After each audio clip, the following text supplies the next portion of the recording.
Welcome back to the 54th episode of the DailyFlip podcast. I'm your host, Alex, and today we're going to be flipping through some of the top stories, including one that delves into the Omnibus bill and one of the acts that Bernie Sanders got through, a memo that broke American politics.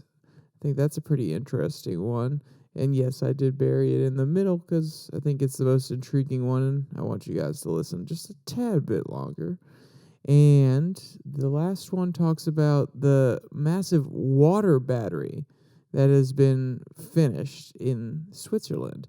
And I think it's a pretty interesting concept, and I love where they're headed with this. It's just amazing to see human ingenuity. And then, of course, we will end the day with our daily delight, a story meant to leave you feeling positive, ready to take on the day.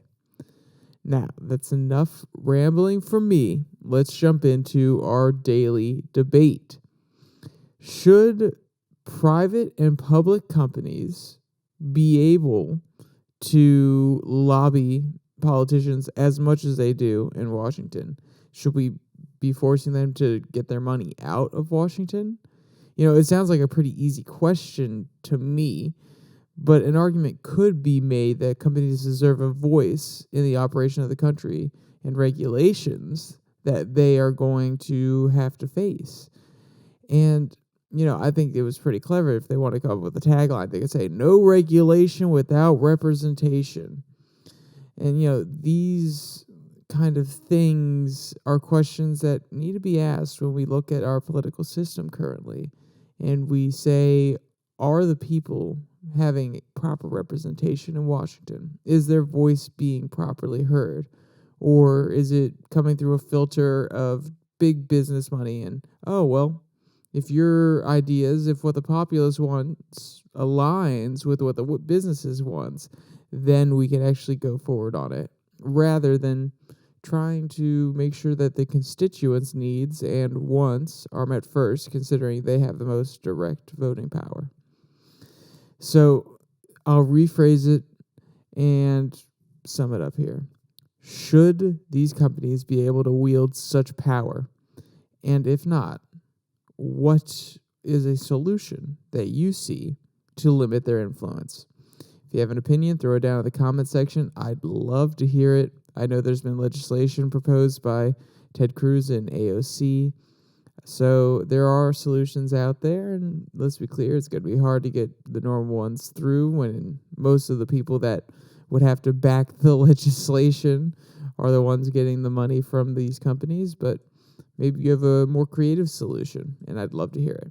All right, let's jump into our first story.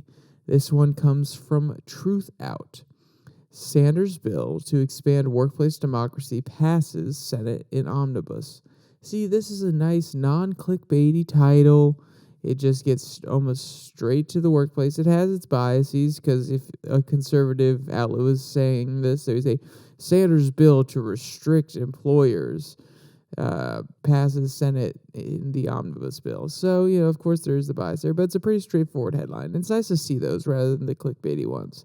And yes, I understand the irony of me saying that with some of my titles and thumbnails being a bit clickbaity sometimes.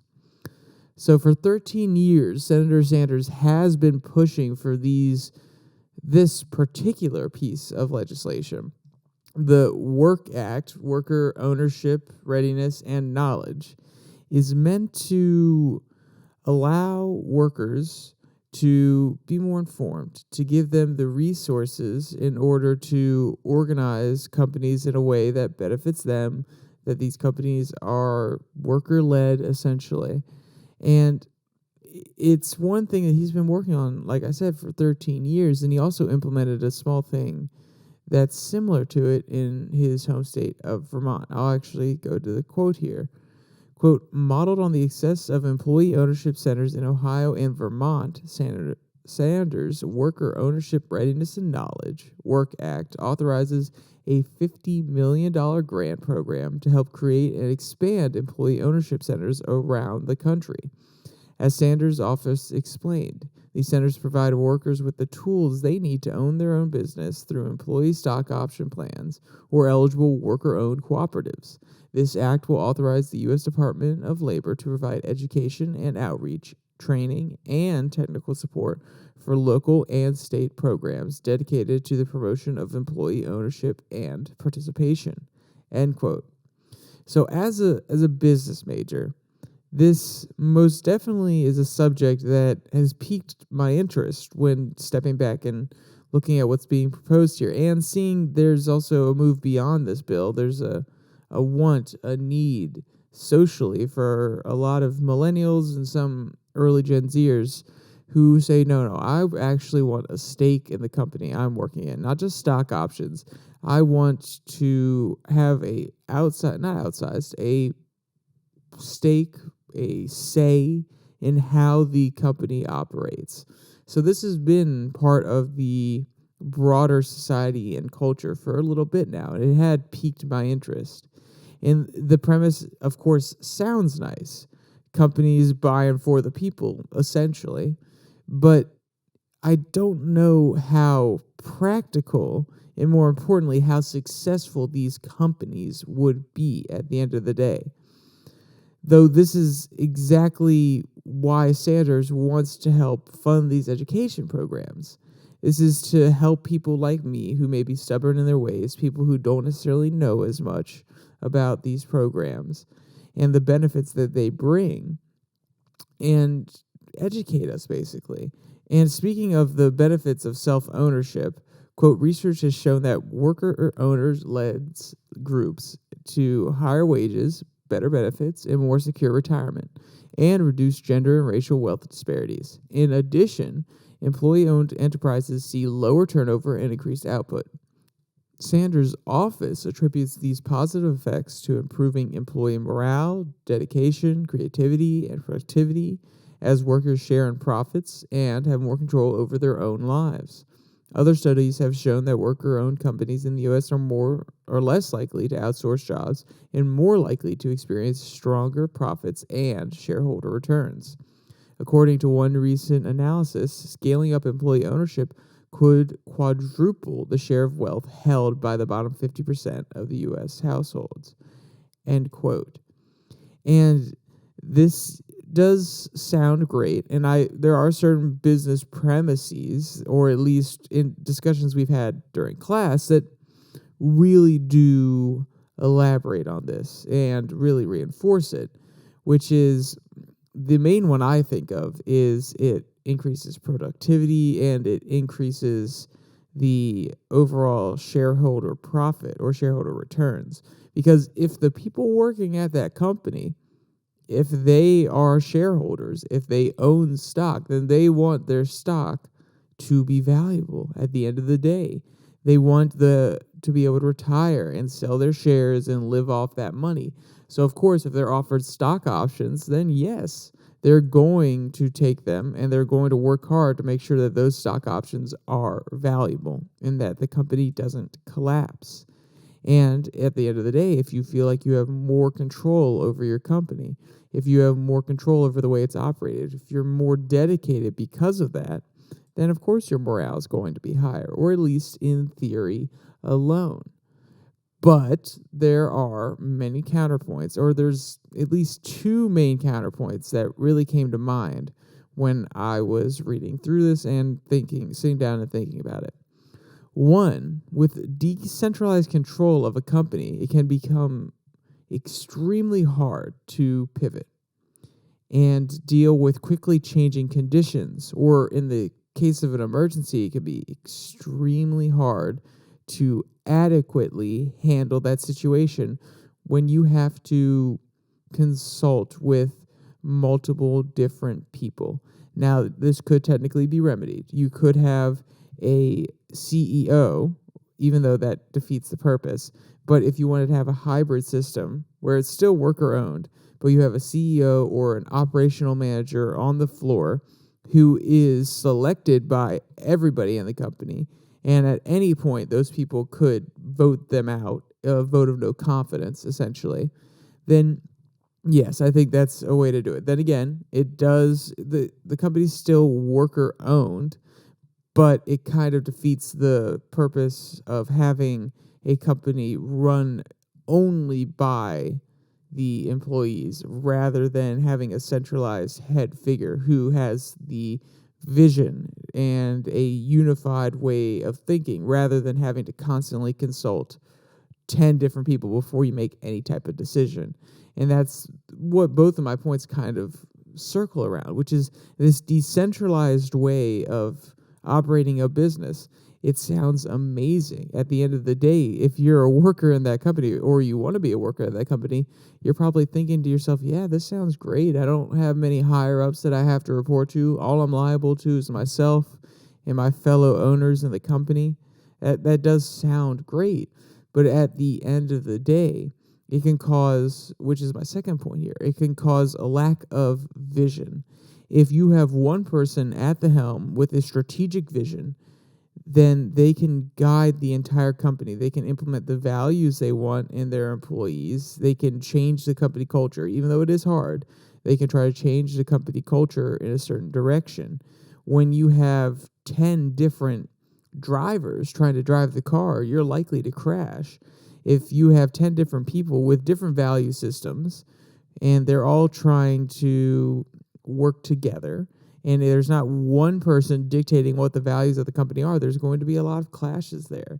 And this is brought out by some studies that we've read about culture in some of my business classes, how it's extremely hard and extremely important to have a cohesive in one culture rather than having multiple ideas of how we want to go about doing our business. If one person is extremely moral and ethic, that's great. We love that.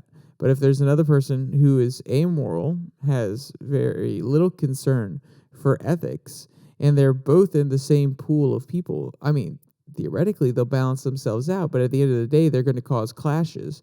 And if they're able to control how they do their business, then you'll have one person acting in an ethical manner, one person acting in an unethical manner, and then that gives mixed messages. It makes the company less consistent, less reliable. People aren't going to want to necessarily come back unless they go to Susie rather than Bobby. And then what if Susie leaves?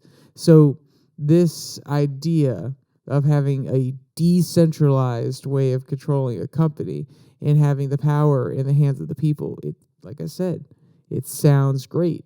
And I'm not even saying it sounds great in theory, because in theory, the things I just mentioned kind of come up and the theory of it falls apart just a little bit, but it does sound nice. And there probably is a way to have a hybrid, to have a mix of the traditional one head leader or a boardroom that elects the upper management, and then have some sort of voting means by the employees on the board. And now, do I know if that would necessarily work out the best? Probably not, but at the end of the day, there is a hybrid solution here. And I think that if people really want this, they can go found their own companies. And if they found their own companies with this in mind from the very beginning, I think it can work. But where I think it becomes dangerous is when companies try to transition to this kind of ownership, when they've had these structures, these levels of control in place for so long. I think that's going to be extremely dangerous. Now, if you build from the ground up, I think that it can work because it's built into the culture from the very beginning that we are decentralized, and you're probably going to write out core tenets and you're going to write a mission statement, so on and so forth. And at that point, I think it could work. And then I'd love to see how they come out. I'd love to see these companies, if they survive, if they thrive, if they beat out traditional companies. It'd be an interesting reapproach to how we handle business. And I say reapproach because this is how it used to be, only we weren't calling it businesses, we were calling it family units, where though there was necessarily a head, sometimes it was a head of a household, a lot of the time the family who was operating the farm, they were all making decisions on the fly, trying to make sure everything works out well, and then go to the market, sell their food. So this is just a retooling of how historically people have operated before. We're just coming in, or they're trying to implement this in a time when we've had very rigid business structures for a long time now. Yeah, I went on for a while on this one, and I am sorry, but I'm a business major, and I found it very intriguing. So let's jump into our second story. This one comes from Raw Story, the memo that broke American politics. So obviously, the headline is quite sensational. And to be honest, I think American politics was broken, if not failing, falling apart, or at least breaking a little bit before the 70s. But the author does make some good comments here. Quote, the corporate takeover of American politics started with a man and a memo you've probably never heard of. In 1971, the U.S. Chamber of Commerce asked Lewis Powell, a corporate attorney who would go on to become a Supreme Court justice, to draft a memo on the state of the country. Powell's memo argued that the American economic system was, quote, under broad attack, end quote, from consumer, labor, and environmental groups. In reality, these groups were doing nothing more than enforcing the implicit social contract that had emerged at the end of the Second World War. They wanted to ensure corporations were responsible to all their stakeholders, workers, consumers, and the environment, not just their shareholders, end quote. So my first important question is, what does the author mean when they say implicit social contract? And don't get me wrong, I understand the neoliberal worldview that emerged after World War II and how it had some effect on businesses. But most business owners were just trying to get by. They weren't trying, and they weren't thinking about the broader impact, the societal impact, the environmental impact of their products. Only through years of regulation and government involvement has that thought process been shaped. Without the government coming in and saying, or having, let's take a great example of the EPA. Without the government creating the EPA and telling companies, you need to focus on these environmental impact factors, then a lot of business owners probably would never think about how their business affects the environment. Or even if they had protesters outside their company, they may think about it, but they may not actually act on it. They may not understand that it's a crucial part to how a business operates nowadays. So when the author says the implicit social contract, no, it's not a social contract. At the end of the day, like I said, companies were just trying to get by. Now, there was a push from people at the higher ends of government, the people that were founding the UN, the ones who were writing the International Human Rights Bill or environmental protection bills. I guess not technically a bill, but a regulation or a treaty statement on the international level. Those higher ups were saying that this stuff was important, but the layman was not necessarily saying it was as important. And a lot of business owners, like I said, they were just trying to get through these hard economic times. We were still coming out of the Depression at that point, or at least we were still feeling the aftershocks of the major parts of the Depression. So I don't necessarily agree with the author's premise in this one, or at least in this part of it. The next part, I do have some alignments with where the author's coming from. But I think it's really important to point out here that it wasn't a social implicit contract. It was actually the government retooling the way that businesses have to approach or should think about doing business. It's the government that came in and started making huge worker boards that allow for disputes between workers and companies, the Civil Rights Act for discrimination law. It was the government that's constantly stepping in and saying that you need to focus on these issues. You need to make sure that you're hiring this certain type of population, that you're not breaking these certain laws, that you're ensuring you have a safe workplace with OSHA. It's actually the government coming in saying that these are important things, that we want to protect the people in these areas. We want to ensure that these values aren't just held by us in Congress and by the people, but also by companies. So no, it's not a socially implicit contract. It's a government mandated contract that over time has shaped the way businesses have to work. And then in turn how business people have to think.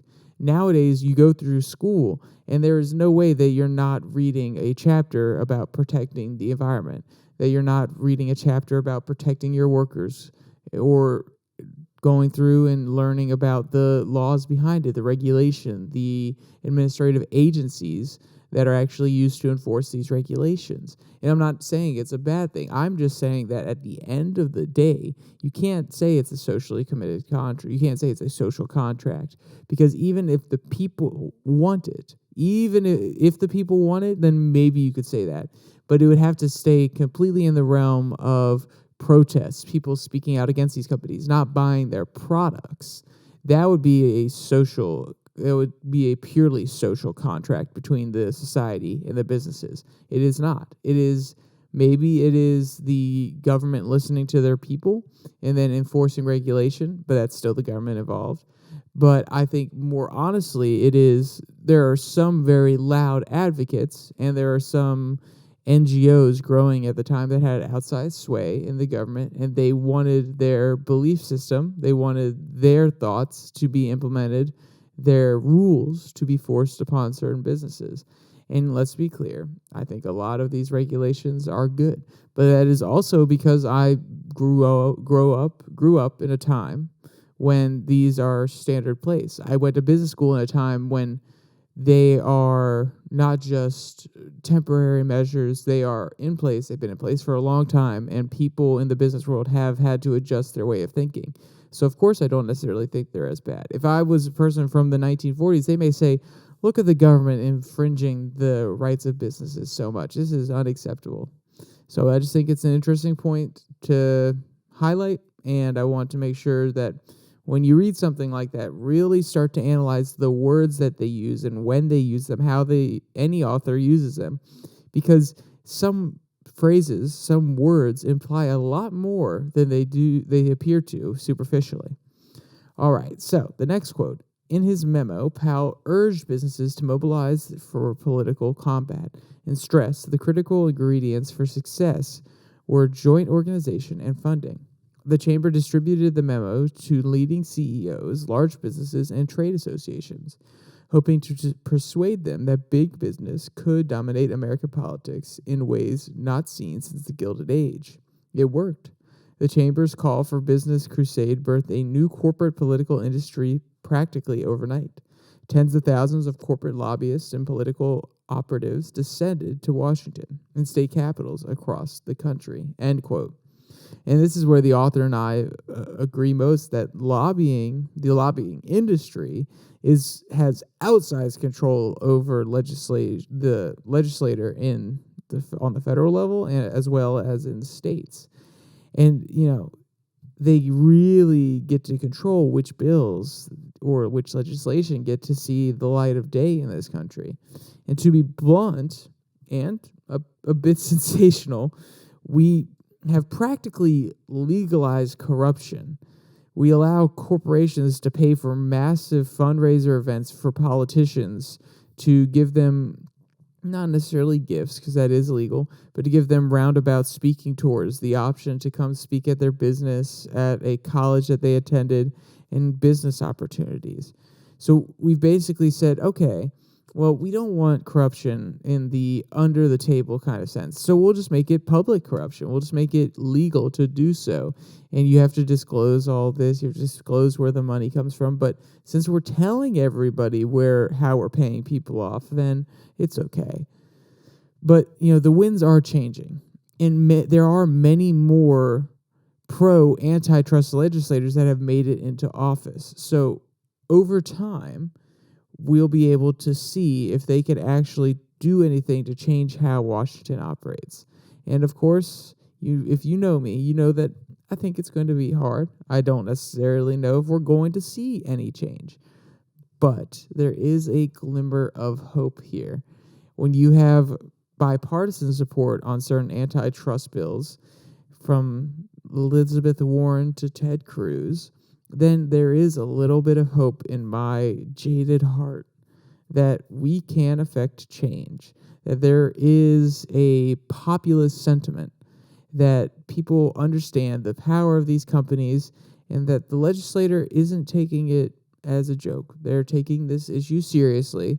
They're understanding that we may have to have another early 1900s where we're busting up huge companies that have an outsized control over the economy and the social fabric, and we'll see where it goes. There's a lot of money still involved from these private companies, and I think it's going to be hard to convince senators and congressmen that they need to break up these companies. They need to address the money flowing in from the lobbyists because it directly benefits them and allows them to keep running. Maybe we should impose term limits. I've been saying that for a long time. If you've known me for a long time, I've been saying that, and I think we should have it. Then again, if I was elected to Congress, I'd probably get there and go, I could do it in 2 more years. Oh, I could do it in 6 more years. So maybe it's not as simple as I make it sound. All right, we have one more article today before we get to our daily delight, and this one is from My Modern Met. Massive water battery is now in operation in the Swiss Alps. Quote, solar and wind energy are the future, but both of these renewable, sustainable energy sources are dependent on varying environmental conditions. Where does one store the energy produced by solar panels on a summer day or windmills churning in a breeze as it rips over the ocean? Traditional batteries require minerals that are dangerous and damaging to the earth. While some researchers are pursuing experimental solutions, the water battery is a tried and true method for storing energy. An enormous Swiss water battery project known as Not de Dranche, I don't know if I pronounced that correctly, is at last operational. It is a glimpse into the future of energy storage, end quote. And when I first read this, I personally thought this was absolutely ingenious. And to be clear, I still think it is pretty darn amazing. But I do wonder if global warming that is on the horizon and rising temperatures, if both of those factors are going to make this a good long-term solution, because if water is able to evaporate more quickly, then they're going to have to constantly pump in water to this reserve, and it's going to be interesting. And even if it's supplied naturally, if it snows less in the Alps, which, let's be clear, I don't think it's going to snow that much less. There's almost snow in that region all year round. But if it's going to snow in the Alps less, then that means less water feeding into those reserves as well. So We'll see. It's just one doubt that popped into my head when I was first reading it when I got a little bit further in. Quote, after years of hard work, the system Dot Dranche is now operational. When in use to generate power, the turbines produce 900 megawatts of power, enough to power 900,000 homes. So how does the water battery work? When excess energy is needed to be stored, that energy is used to pump water from the lower to upper reservoir. This is like charging a battery. The water then remains at the top of the system until the energy is needed, where it can store 20 million kilowatt hours of energy. The water is then channeled back down, passing through massive turbines. They spin to harvest the stored energy. Simple physics is therefore a powerful solution to the storage problem of renewable energy. End quote. So as a solution for rechargeable batteries and massive energy cells made of cobalt, lithium, other dangerous metals, I think this is a great solution and one that could last for generations.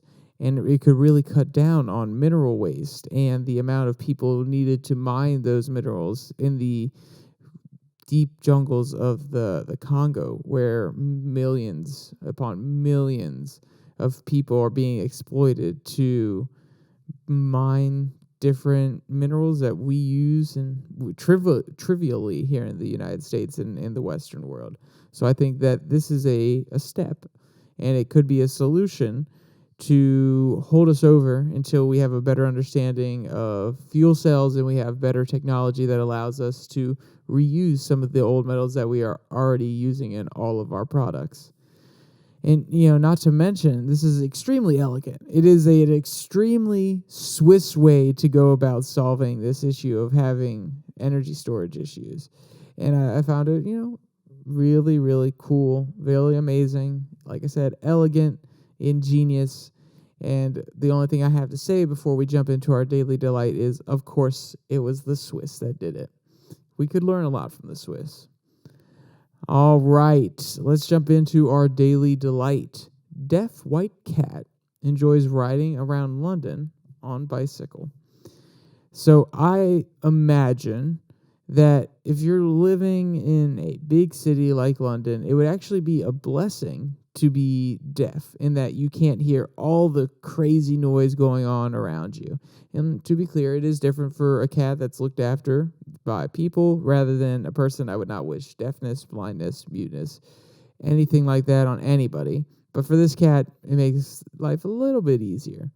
Quote, a beautiful white Norwegian forest cat named Sigrid enjoys riding around London in the basket of her human, Travis Nelson's bicycle, so much that she demands to go whenever he does. Because Siegfried is deaf, the loud noises of the city don't bother her, nor does the constant attention she receives from passersby. And I bet this little one absolutely loves all the attention, all the pets that she receives. That's probably why she goes out. It's not because she wants to be with her human or go on an adventure. It's because of the attention. But that's just my opinion on the matter.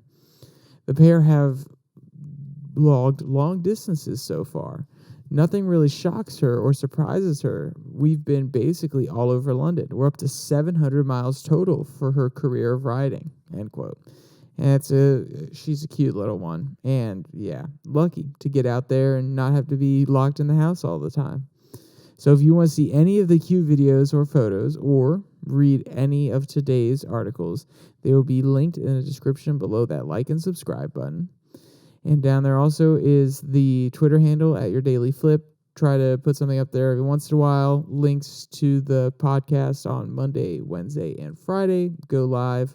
So you can just click in there rather than having to come to YouTube and try to find it. But with that said, there's only one more thing to say. Stay safe. Don't die.